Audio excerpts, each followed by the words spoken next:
Aujourd'hui, nous voulons partager avec vous la parole du Seigneur comme l'habitude pour nous donner encore l'espoir et la force de continuer la marche avec le Seigneur et de nous améliorer aussi avec la marche que nous sommes en train de faire avec lui. Et d'être vraiment agréable aux yeux de l'Éternel, c'est ce qui est le souhait de notre Seigneur. J'ai intitulé le thème d'aujourd'hui « Le cœur de Dieu ». Le cœur de Dieu. Pour ceux qui écrivent, vous pouvez écrire les thèmes d'aujourd'hui « Le cœur de Dieu ».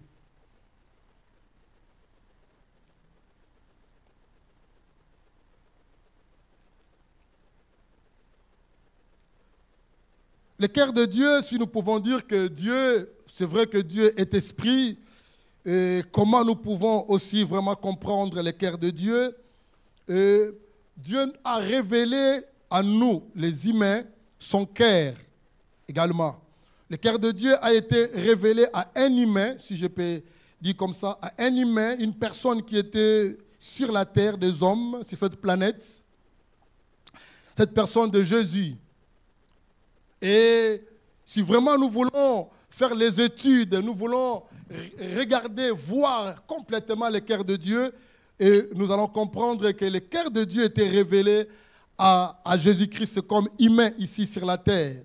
Donc depuis la première création et jusqu'à ce jour, mes chers amis, il est le seul.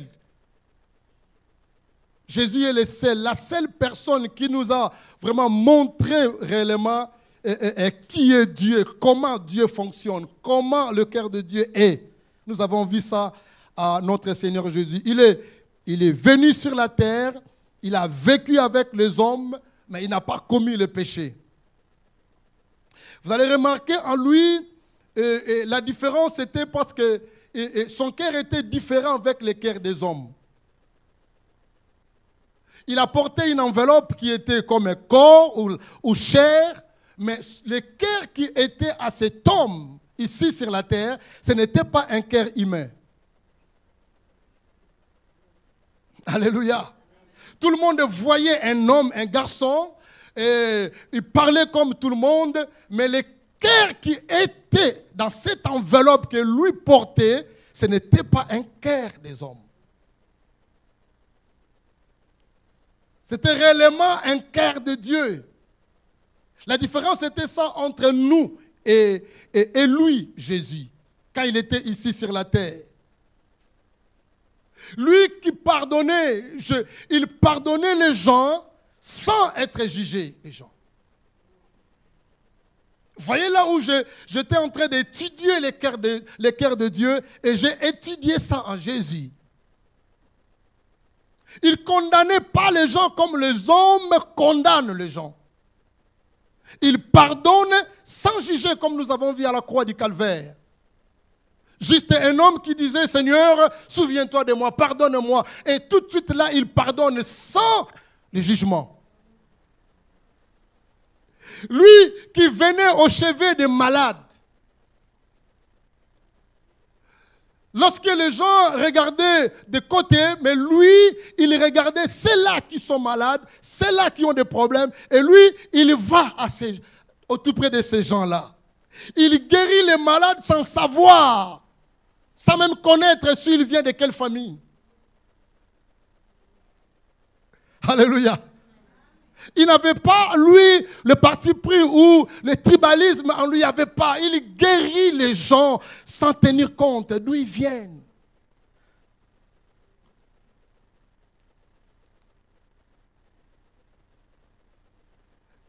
Lui qui guérissait même des maladies contagieuses sans être protégé. Jésus, mes chers amis, Dieu a révélé réellement son cœur à son Fils Jésus. Et le souhait de Dieu aussi est que toute personne qui vont suivre son Fils, au préalable, le Seigneur, Dieu veut que nos cœurs aussi deviennent un cœur de Dieu. C'est possible. Amen. Alléluia. Je voyais certains qui regardaient les uns les autres. C'est possible. Avec le Saint-Esprit, est possible. Alléluia. Le cœur de Dieu. Donc, mettez-moi un verset. Je vais commencer par Jean chapitre 5.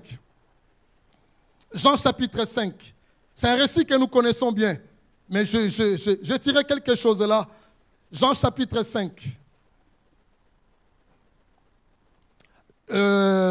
Du premier verset jusqu'au 13e verset, on va lire quand même. On va quand même lire. Comme je disais que nous sommes les amoureux et amoureuses de la parole. Jean chapitre 5, du premier verset jusqu'au 13e verset. Peu importe la version que vous avez. Après cela, il y eut une fête des Juifs. Et Jésus monta à Jérusalem. Or, à Jérusalem, près de la porte des brebis, il y eut une piscine qui s'appelait en hébreu Bethesda. Et qui a 5 portiques. Sous ces portiques étaient couchés un grand nombre de malades, les aveugles, les boiteux, les paralytiques, qui attendaient le mouvement de l'eau. Car un ange descendait de temps en temps dans la piscine et il agitait d'eau. Et celui qui descendait les premiers, après que l'eau avait été agitée, était guéri, quelle que fût sa maladie. Là se trouvait un homme malade depuis 38 ans. Jésus l'ayant vu coucher et sachant qu'il était malade depuis très longtemps, il demande, veux-tu être guéri? Le malade lui répondit, Seigneur, je n'ai personne pour me jeter dans la piscine quand l'eau est agitée. Et pendant que j'y vais, un autre descend avant moi. Lève-toi, lui dit Jésus. Prends ton lit et marche. Aussitôt cet homme fut guéri. Il prit son lit et marcha. 10. C'était un jour de sabbat. Le Dieu fait dire donc à celui qui avait été guéri, c'est le sabbat. Il n'est pas permis d'apporter ton lit. Il leur répondit, celui qui m'a guéri m'a dit, prends ton lit et marche. Ils lui demandèrent, qui est l'homme qui t'a dit, prends ton lit et marche? Mais celui qui était guéri ne savait pas qui c'était, car Jésus avait disparu de la foule qui était en ces lieux. Amen. Voyez là, ces récits, quand nous regardons ça, nous pouvons tirer beaucoup de choses là-dessus. Mais le Seigneur m'a amené encore ce matin par ce texte pour comprendre que réellement, Jésus ici sur la terre, il portait l'enveloppe humaine, mais le cœur qui était en lui, c'était un cœur de Dieu. Un cœur plein d'amour, un cœur plein de bonté, un cœur qui pardonne, il pardonne comme ça, et un cœur de bienveillance, un cœur de Dieu en fait. Ici, la Bible parle qu'il y a une fête des Juifs. Et normalement, les Juifs, Israël avait beaucoup de fêtes normalement, mais il y avait 3 fêtes qui étaient des fêtes solennelles, des fêtes importantes. Parmi ces 3 fêtes-là, se trouvait le jour-là, c'était une fête comme certains commentaires qui disent que c'était une fête des tabernacles. En fait, la 3e fête, la première fête, fête solennelle, c'était vraiment la Pâque.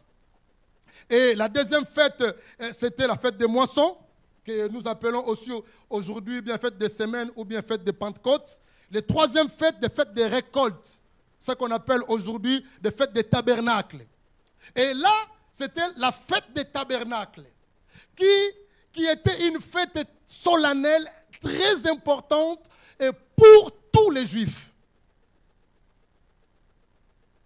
Donc, tout le monde devait se rendre là, dans le terrain, là où les gens étaient en train de fêter les tabernacles, les tentes qui étaient construites pendant le désert. Et ils fêtaient par rapport à quoi? Parce que Dieu les a visités au milieu de cette tente-là, les tabernacles. Et Israël restait dans leur mémoire, commençait à fêter cette fête pour honorer Dieu Tout-Puissant qui les a marchés avec eux pendant le désert. Alléluia. C'était une fête où Jésus, ou tant qu'humain, ou bien la population, le peuple d'Israël, le peuple juif, il devait toujours, tout le monde devait se rendre là-bas. Mais regardez le cœur de Dieu. Il dit ici, il y a eu une fête des Juifs où Jésus devait se rendre là-bas dans la fête, mais Jésus, il tournait vers vers le lieu où les gens souffraient. Il tournait vers là où les gens étaient malades. Mais lui, tant que réellement le Messie l'a envoyé, lui, tant que Dieu, en même temps, il devait être là aussi pour représenter réellement aussi le ciel, ou bien la famille de Marie ou Joseph. Mais lui, tant que dans son cœur, parce qu'il avait le cœur de Dieu, lui se focalise. Il tourne son regard vers les gens qui souffrent. Alléluia. Regardez dans nos vies souvent. Si là où il y a une fête ou un concert, et l'autre côté, il y a des deuils, ou bien certains qui sont malades, vous allez voir que la foule sera nombreuse, les gens seront nombreux là où se trouve un concert, une fête, une joie. Alléluia. C'est pourquoi vous verrez même dans l'église aujourd'hui, les gens ils sont pas, voilà, ils sont pas vraiment, ils ne comptent pas ça. Mais s'il y a une fête ici, dans le terrain de Crochetan ici, ou bien il y a un concert du monde ici, vous allez voir plein de gens seront là-bas. Mais lui, tant que Dieu, il dit non, je tourne mon regard à ceux-là qui sont malades. Et vous allez remarquer ici, quand nous avons lu, Jésus demandait à cet homme-là, qui avait fait 38 ans de malade, il dit, veux-tu être guéri? Le Messie, il a dit, Seigneur, je n'ai personne. C'est quel verset là? Je n'ai personne. Pourquoi il a dit que je n'ai personne? C'était normal parce que c'était le jour de fête. Même ceux-là qui étaient à côté de lui, pour le pogner, pour le aider un peu, pour le jeter dans l'eau, parce que lui était vraiment handicapé. Elle n'arrivait pas à marcher. Elle avait des difficultés à se lever. Donc, sûrement, il y avait quelqu'un ou membre de famille, ou ses enfants, ou tant d'autres qui étaient là. Mais parce que c'est tombé la journée de sabbat, et ce sabbat-là, c'était une journée de fête solennelle. On lui a abandonné pour respecter la loi, pour fêter. Alléluia. Il arrive des moments aussi comme ça dans la vie de chacun de nous. Vous sentez un abandon. Vous sentez vous êtes seul. Vous dites, mais Seigneur, ce monde-là, comment? Même ces personnes que moi j'ai aidées, ils m'ont abandonné. Parce que ce monsieur, il a fait 38 ans de malade. J'espère que peut-être la maladie, ils ont attrapé la maladie, peut-être elle avait 20 ans, ou bien 50 ans, ou bien 30 ans, je ne sais pas quoi. Mais, sûrement qu'il a aidé aussi les gens. Peut-être il était bien avant. Il a manifesté aussi sa bonté envers les uns et les autres. Mais pendant les souffrances, parce qu'il avait une fête, ce monsieur se trouvait seul. Personne à côté de lui pour l'aider. Pendant que l'ange venait. Parce que tout le monde disait, c'est la fête. Alléluia. C'est la fête. Mais lui, parce qu'il connaît, lui qui connaît bien, lui qui a un cœur qui connaît toutes choses. Mes chers amis, Jésus est omniscient. Il connaît toutes choses. Il a son agenda à lui.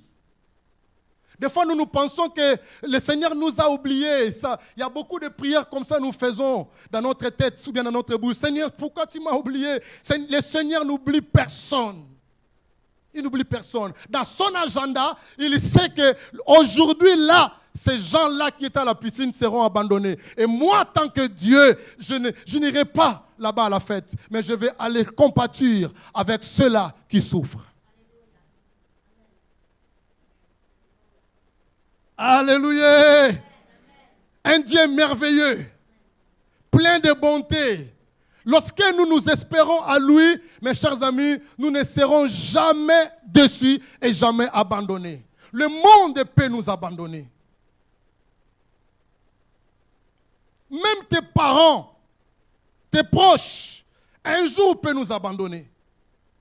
Mais lui, ton Créateur, il te connaît mieux.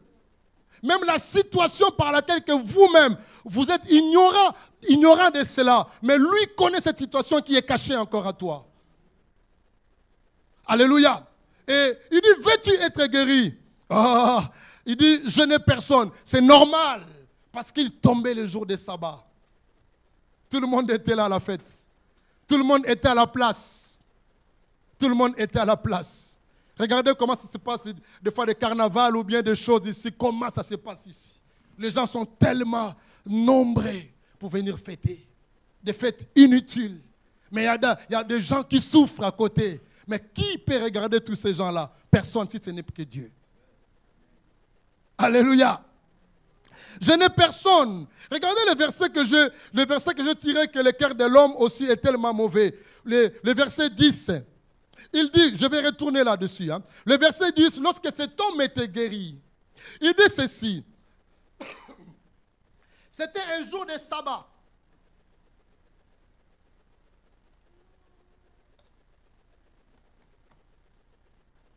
Verset 10. C'était un jour de sabbat. Le juif fait dire donc à celui qui avait été guéri. Je pense que ce juif-là, c'était des personnes qui gardaient la ville, des soldats, des militaires ou bien d'autres qui géraient. Il dit, c'est le sabbat. Il n'était pas permis d'apporter ton lit. Lui, il s'intéresse du sabbat seulement. Sans tenir compte que cet homme-là qui portait le lit-là, il venait d'une souffrance énorme. Il était malade. L'homme a dit ceci. J'étais malade, moi. Il y a quelqu'un que je vis. Il m'a dit, lève-toi et marche, prends ton lit, vas-y. Mais de qui cette personne? Pourquoi? Parce que j'étais malade pendant 38 ans. Je dois obéir cet homme ou je dois obéir? C'est lui qui m'a guéri. Il devait, normalement, le cœur de ces gens, il devait dire, ah c'est vrai, tu venais, tu étais malade. Pendant combien d'années? Pendant 38. Il pouvait glorifier Dieu, mais il s'intéressait du sabbat. En fait, il était furieux, colère, parce que la loi interdisait qu'à cette journée-là, personne ne doit travailler. Personne ne va porter le lit, en fait. Mais lui, il a porté le lit. Vous savez que les gens comme des police ou bien tout cela étaient vraiment dans la colère. Parce qu'ils voyaient comme cet homme-là a désobéi à la loi. Désobéir à la loi. Et voir la vie ou la santé de quelqu'un. Qui est plus important? Oh, la loi était faite pour les hommes, non? Mais si les hommes ne sont pas là, est-ce que la loi va exister? Parce que je voyais, vous avez un peu douté un petit peu pour répondre. Alléluia. Même si nous sommes en Suisse. C'est un pays vraiment de la loi. Mais s'il n'y a pas des hommes, s'il n'y a pas des hommes qui sont là, la loi, ça ne sert à rien. Ça veut dire que la vie est plus que la loi. C'est pas ça, Pierre? La vie est plus que la loi. Ça veut dire lorsque nous voyons quelqu'un qui était malade et guéri, nous devons glorifier le Seigneur, quelle que soit la loi qui interdisait de porter le lit. Mais ces hommes étaient furieux. Continuez, verset 11. Il dit, il a répondu, c'est lui qui m'a guéri, qui m'a dit. C'est lui qui m'a guéri, il m'a dit, prends ton lit et marche. Et il lui demandait, qui est l'homme qui t'a guéri? Et il a dit, prends ton lit et marche. Qu'est-ce qu'il dit? Le monsieur dit, je ne le sais pas. Je viens de vous dire ici, non? Un cœur de Dieu qui guérit des gens qui ne le connaissent pas. Il ne demande pas aussi l'argent. Il guérit sans demander l'argent. Si vous allez voir un voyant dans ce monde, va au médecin, va voir, vous allez voir ici, surtout ici, quand vous ne payez pas les factures deux fois, ah là là, vous allez voir combien ils vont, la sommation, ça vient déjà avec 20 francs. La sommation avec 20 francs. Et si vous persistez, vous ne payez pas, il ne demandera pas qu'est-ce que vous passez dans votre vie, mais directement poursuite. Mais lui, cet homme-là, il dit, qui vous a dit de porter le lit? Il dit, je ne connais pas cet homme. Un homme qui guérit les gens, il ne connaît même pas. Il vient au chevet de ceux-là qui pleurent, de ceux-là qui ont perdu le leur. Il vient, il compatit avec ces gens. Un cœur de Dieu. Mais nous avons un cœur, le cœur humain. Quand nous voyons quelqu'un qui est malade, qui souffre, nous disons, oh Seigneur, aie pitié de lui. Mais nous passons.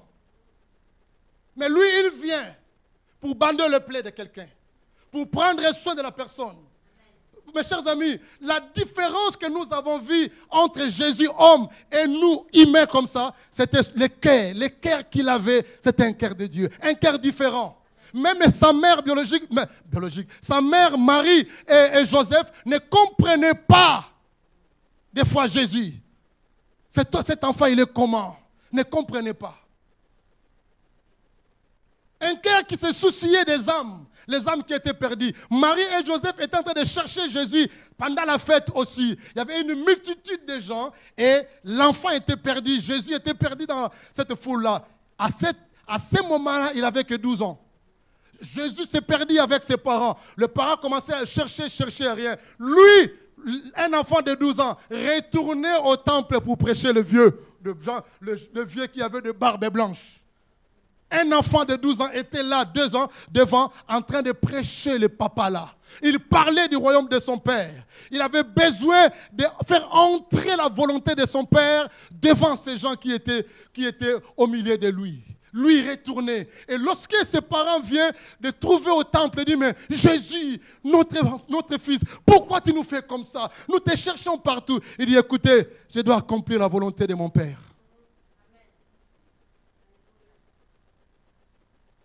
Ça, c'est un cœur de l'homme, ça. La loi qui interdisait quelqu'un qui était atteint de maladie de lèpre, il ne pouvait pas rester avec nous comme ça. La loi interdisait cela.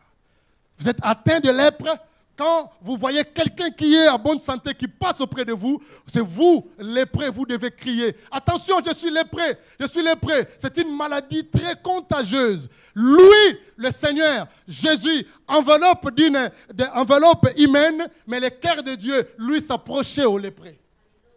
Et il guérissait les lépreux. Sans porter de gants, ni le masque. Oh, alléluia. T'as mieux attaché à ces dieux-là. Regarde le cœur des hommes. Il dit, il n'est pas permis de porter le lit, ces journées de sabbat. Il était furieux parce que quelqu'un était guéri. Regarde, je vais dire, Jérémie chapitre combien? Jérémie chapitre 17. Je prends Jérémie 17. Le cœur de l'homme est tellement mauvais. Dieu va changer nos cœurs. Ma prière ce matin, que Dieu change le cœur de toutes ces personnes qui ont reçu Jésus dans leur vie comme Seigneur et Sauveur. Alléluia. Verset 7 à 10. Jérémie, allez rapidement. Jérémie chapitre 17, nous prenons 7 à 10. Il dit ceci. Notre bien-aimé Papa Jean Bosco a parlé de cela. Mettre notre confiance à lui. N'est-ce pas? Quand il était ici devant. Il dit, béni soit l'homme qui se confie à qui? Dans l'Éternel. Et dont l'Éternel est comment? Et l'espérance. Mais ici, béni soit l'homme. Mais à d'autre part, il dit, maudit soit l'homme qui se confie à qui? À l'homme. Parce que pendant la fête, le monsieur est resté seul. Il confiait à ses gens, à ses proches. Il était sûr que ses proches étaient là pour les soutenir, pour les jeter dans l'eau. Mais là, se trouvait la fête. Le monsieur s'est resté seul. Maudit soit l'homme qui se confie à l'homme, et béni soit l'homme qui se confie à Dieu, dont l'Éternel est son espérance. L'espérance ne pourrit jamais, même si ça dure longtemps. Mais l'espérance, si nous avons l'espérance ne périt point. Alléluia. C'est pourquoi cet homme-là a fait 38 ans. Parce qu'à quelque part, il avait l'espérance. Il ne comptait pas seulement aux gens. Nous sommes tellement déçus aujourd'hui parce que nous comptons souvent aux gens au lieu de compter sur l'Éternel. Continuez la lecture jusqu'à 10.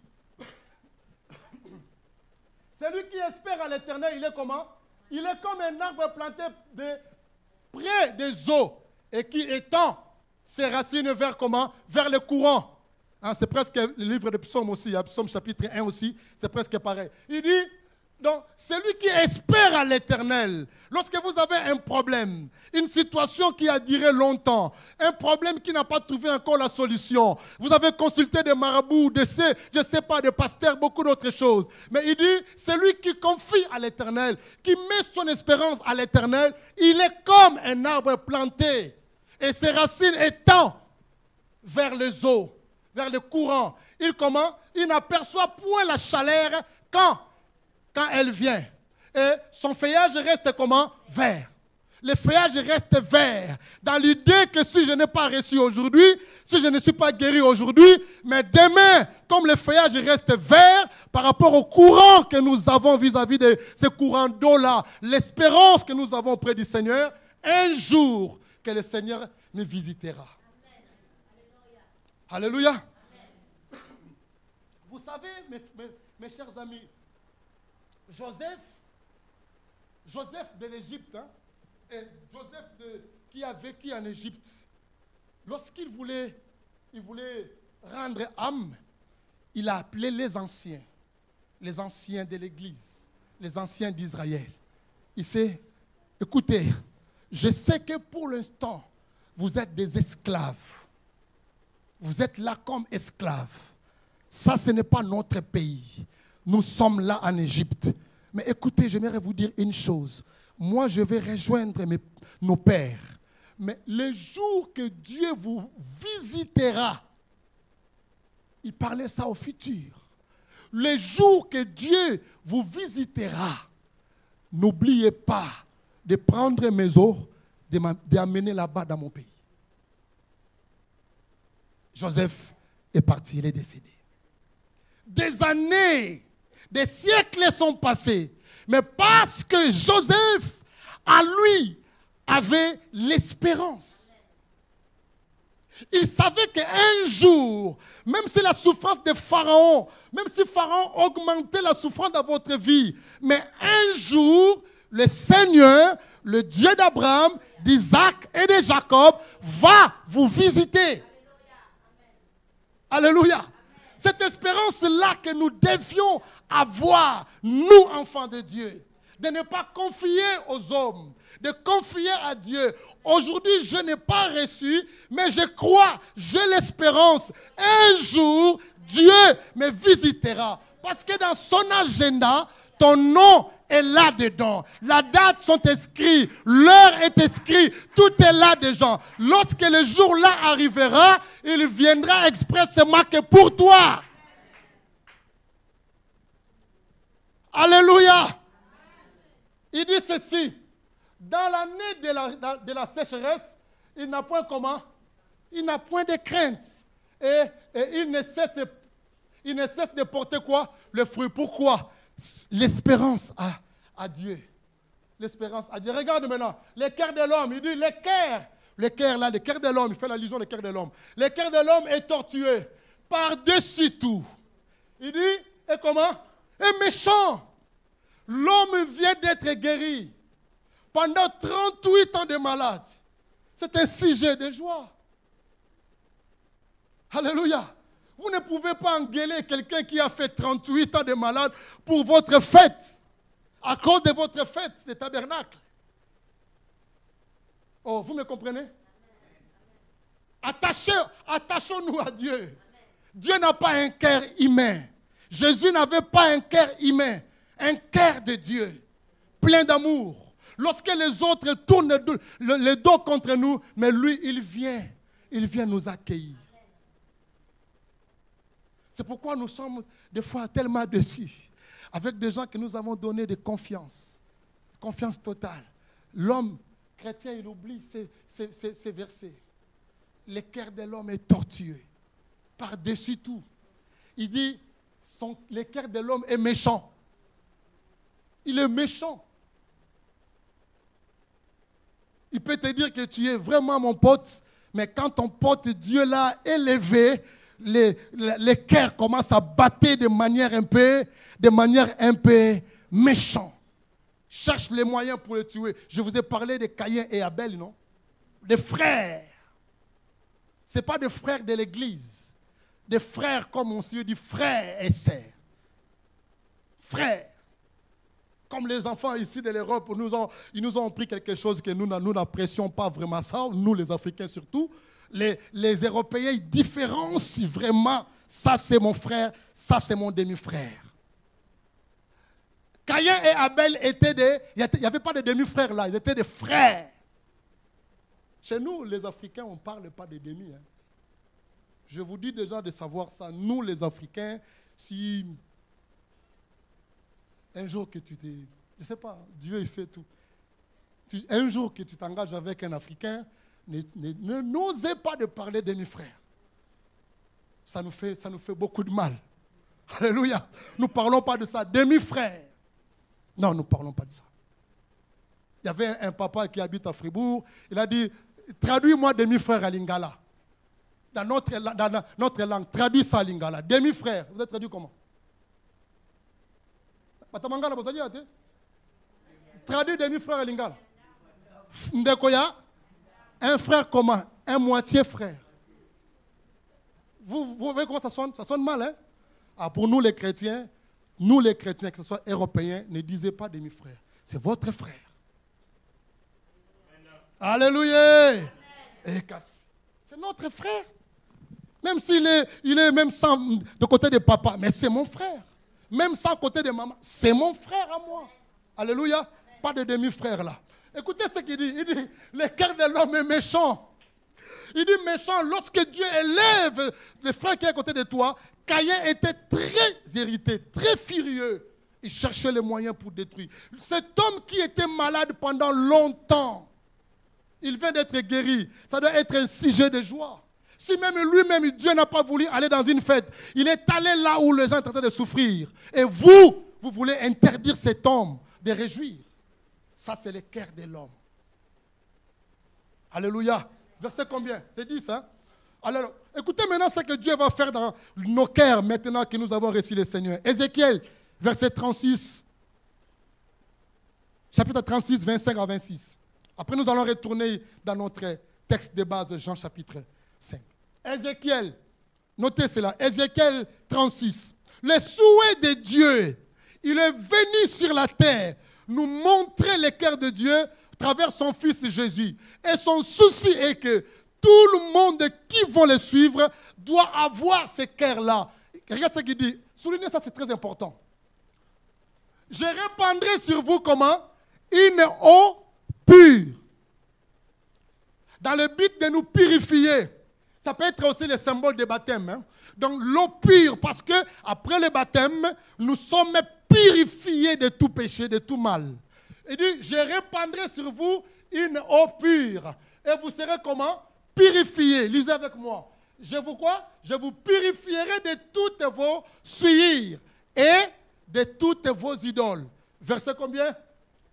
Il dit, je vous donnerai quoi? Un cœur nouveau.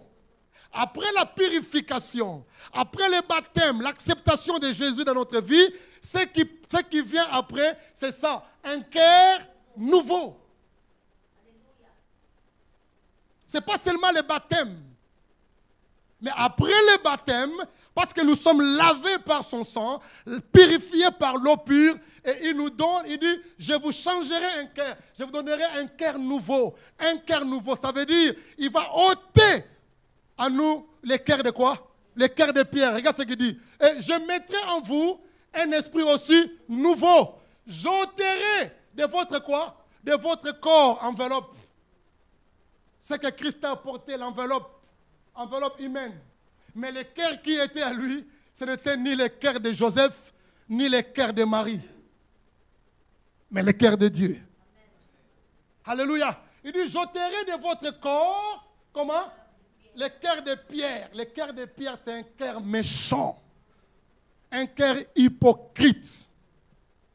Un cœur qui détruit. Un cœur qui médite qu'elle est mal. Un cœur, lorsqu'il voit quelqu'un qui est malade, lui a l'argent, a les moyens pour l'aider. Mais ce cœur-là, il dit, oh pitié, que Dieu te bénisse. Ça, c'est un cœur de pierre. Un cœur qui a beaucoup de difficultés à pardonner. Même s'il est chrétien, c'est un cœur de pierre. Oh, allô? Nous sommes là? Un cœur de pierre, c'est un cœur qui a des peines à pardonner son prochain. Un cœur de pierre, c'est un cœur qui réplique œil pour œil, dent pour dent. Un cœur de pierre, c'est un cœur qui est prêt à tuer son prochain. C'est un cœur de pierre.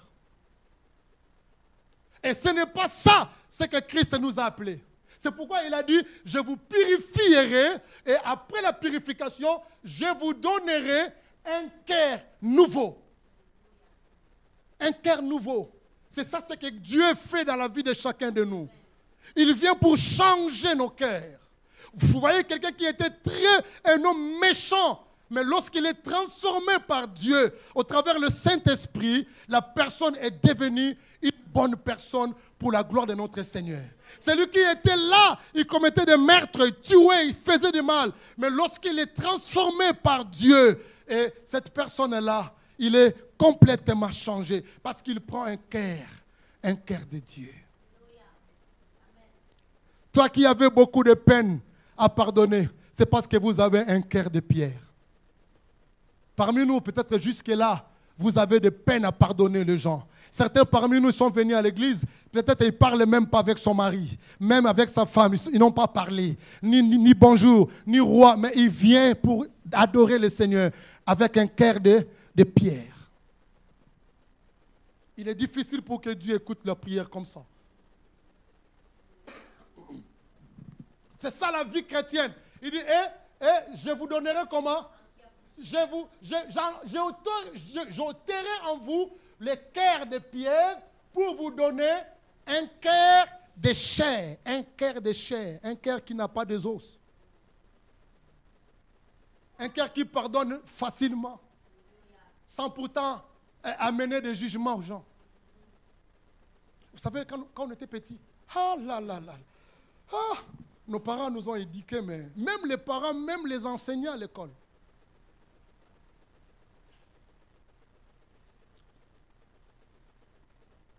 Tu demandes pardon. Tu dis, maman, papa, pardonne-moi, mon grand frère, je te pardonne, mais mets-toi à genoux. À genoux.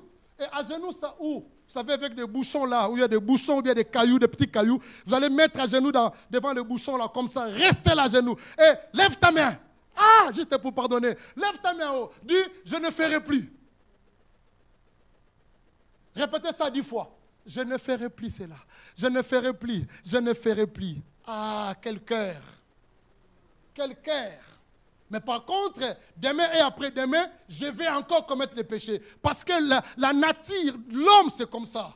Mais maintenant, Dieu, c'est Dieu-là, quand il nous pardonne, sans demander combien, comme je vous ai dit la fois passée, il a pardonné ces bandits à la croix, sans lui demander combien de personnes que tu as tuées.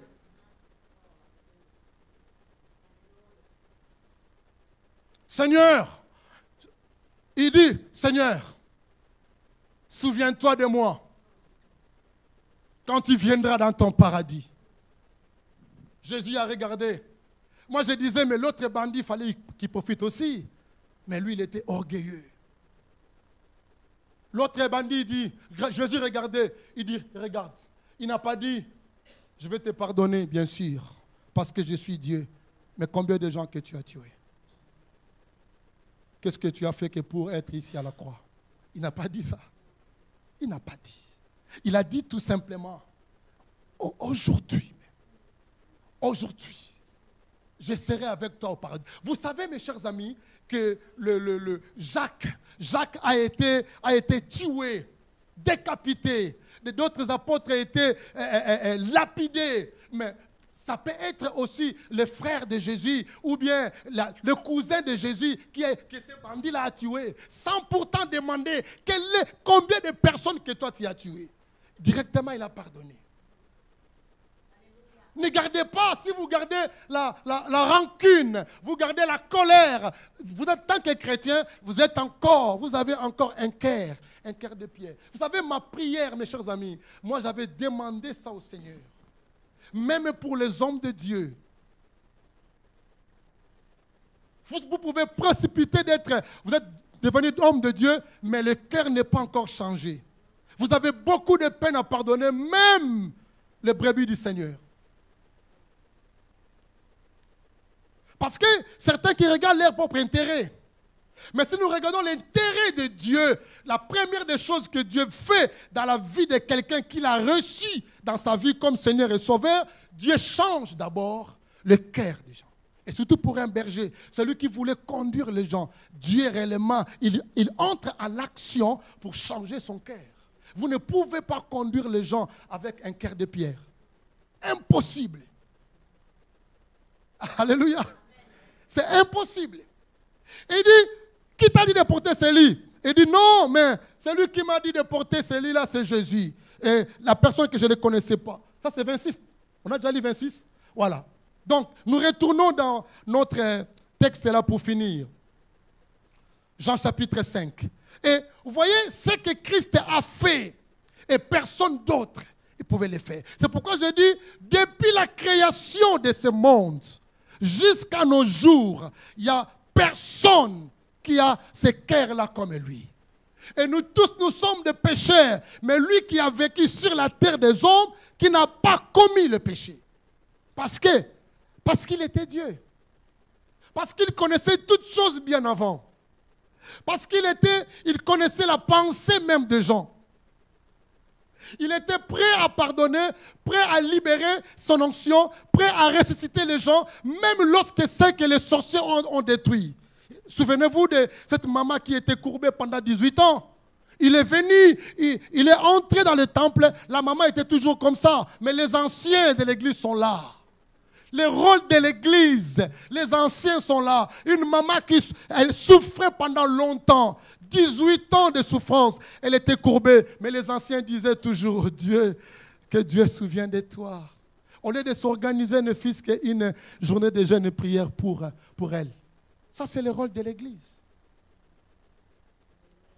Si l'église a vraiment reçu le cœur de Dieu, nous allons commencer à amener le problème des uns et les autres ici, et nous amenons ça devant le trône du Seigneur. Ça, c'est l'église. Mais regardez l'église d'aujourd'hui. Chacun pour soi et Dieu pour tous. Notre article est le Congo. Chacun pour soi et Dieu pour tous. Je viens ici et je viens avec mes situations, avec mes problèmes à moi. Personne ne regarde le problème des autres. Pourquoi? C'est parce que nous sommes très égoïstes. C'est parce que nos cœurs sont encore des cœurs de pierre. Voilà la raison. Pourquoi nous n'avançons pas dans la vie chrétienne? Parce que nos cœurs restent encore un cœur de pierre. Mais ce matin, le Seigneur veut changer nos cœurs. Il a dit, je changerai leurs cœurs. J'ôterai les cœurs de pierre. Remets-moi ça. J'ôterai les cœurs de pierre. Et pour mettre en nous les cœurs de chair. Alléluia. Peut-être tu es là. Tu as la colère avec quelqu'un, ça fait très longtemps. Très longtemps même. Et tu as dit dans ton cœur réellement, moi avec lui jusqu'à la mort. Mais tu élèves ta main pour adorer le Seigneur. Avec un cœur de pierre. C'est-à-dire que toi, tu n'as pas encore changé. Même si tu as passé par l'eau de baptême, ton cœur n'est pas encore changé. Même si tu prêches, même si tu chantes, mais ton cœur là, c'est encore un cœur de pierre. Ça n'a rien à voir avec Dieu. Dieu n'est pas là. Avec tout ce que tu fais, Dieu n'est pas là. Parce que lui, il s'occupe d'abord du cœur. Il dit, j'ai ôté le cœur de pierre. Vous ne pouvez pas servir le Seigneur, marcher avec Dieu, être enfant de Dieu. Vous demeurez toujours avec un cœur de pierre. C'était quoi, Ézéchiel? Combien c'était ça? Voilà. Donc, j'ôterai dans votre corps le cœur de pierre. Pourquoi il va ôter ça? Parce que c'est un cœur méchant. Il dit, le méchant ne demeureront pas dans l'assemblée où? L'assemblée des saints. Le méchant, le cœur tortueux, le cœur méchant ne demeureront pas, ne vont pas rester dans l'assemblée des saints, parce que sinon ils vont contaminer, sinon ils vont détruire les cœurs de chair. Notre prière doit être comme ça d'abord. Seigneur, change mon cœur. Quel que soit le mal que les autres vous ont fait. Mais lorsque vous êtes au Seigneur, vous devez pardonner facilement, sans juger, sans même commencer à dire, mais pourquoi tu as fait ça? Non, pardonnez seulement. Pardonnez et pardonnez. Alléluia. Ne posez pas beaucoup de questions. Quand quelqu'un vous demande pardon, tu dis, j'accepte ton pardon, que Dieu nous aide pour continuer la marche avec lui. Point. Regardez combien Dieu nous pardonne tous les jours.